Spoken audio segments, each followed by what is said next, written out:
Hi, welcome to the video tutorial for the final Let's Think secondary science lesson that we've called Floating and Thinking.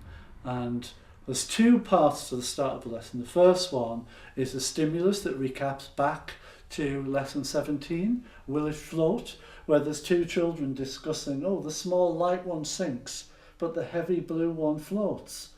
What's going on there? What do you remember? What words did we use? And just get them to talk and recap. Because what we want to do here is we want to build upon the idea of compound variable and density, but start to look at how how density is dependent upon the relative density of the object and the liquid.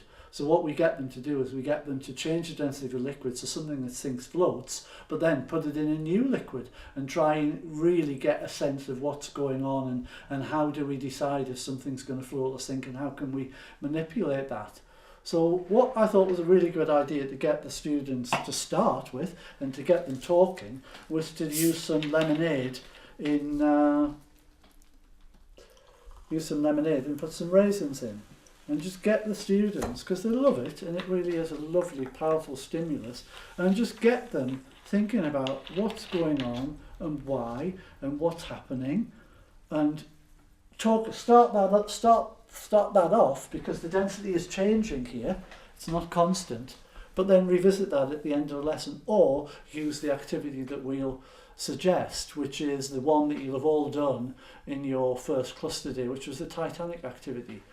I think it's worth considering finishing this lesson or doing it the lesson after doing the Titanic activity with your students, just to see if we can use this as a culmination of all the lessons for them to explain why different liquids float on others and different objects, and especially the ice cube will float in an unexpected way. And then the benefit of doing that is they can then do that with other members of staff or other students, and just so it can highlight what we're trying to do with the thinking and how we're getting them to think about many variables at the same time, which really is what underpins success in science as you go further up the school.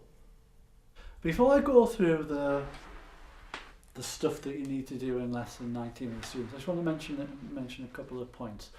First one being, by now you will have taught many of these lessons. You will also work with your team and your buddies to develop your own model to articulate what is going on in these lessons. You'll have also got some feedback from your students, so you'll know what they're finding most interesting and rewarding about the lesson. So I think it's a case of, rather than just go through the lesson, it's to give you a chance when you look at the resources, how can I use this to really challenge and move my students on in their thinking. As you've gone through year 8, you'll have seen most of the cards we use are just a stimulus on a PowerPoint, because we don't want readability to get in the way of the children's thinking. Yes, there are some nice tables that they fill in, but what's more important is how they respond to the stimulus that they experience in a very real and powerful way. And this lesson is a really good example of this. So it's called Floating and Thinking.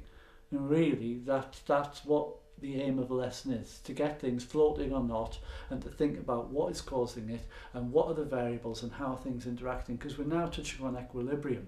I talked a little bit about that in the video for lesson 18, but really that underpins the really difficult, challenging concepts within science in all of the separate sciences. Here we're just doing it within the context of relative density. So what the students do, and this is the best way we found out to get it to work, is just with a measuring cylinder with water, they experiment with little test tubes to get them to float and sink. So this one will float, this one will sink because it's got more water in. So what the students need to do is measure, drop my pipette, measure very carefully the amount of water that's in. It goes in the work called how to calculate the volume. You just do it by displacement. So they work out the mass, they work out the volume, and they can see that one floats, that one sinks. And if it works, you get some that, well, that didn't, but you get some that hover in the middle. So you get some that sink, some that float, and some that hover in the middle. And getting them to calculate and come up with a value for density in which that they can work out that if it floats, it's got a density less than 1, if it sinks it's greater than 1, if it's about floating it's a density of 1. But what is the really interesting and challenging bit for the students here, and it's worth doing it and moving on past using the divers or the little submarines that we've got, is to get them to do this and explain why. So what you have is you have a tube that just sinks, and what you then do is you change the density of the liquid by adding salt to it. And what they'll find is that the thing that floated, that sunk, now floats. And they've got to explain why. And that is really challenging, and that is quite powerful. And there is a further activity where they can now put it in liquid paraffin and see what happens there and try and explain that. It's suggested that we just tell them that 1,000 millilitres of water weighs a kilogram, so they've got the sense of the density of 1, which will build upon the activity in lesson 17.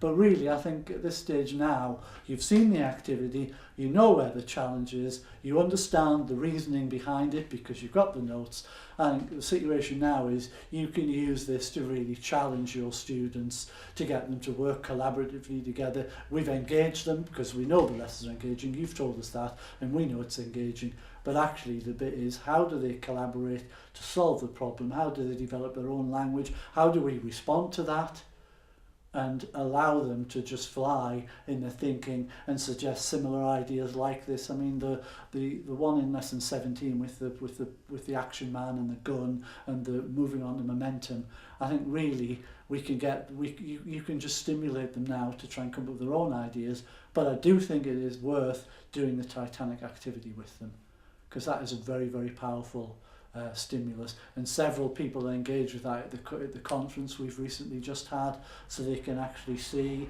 and talk about why does oil float above the water, what is going on.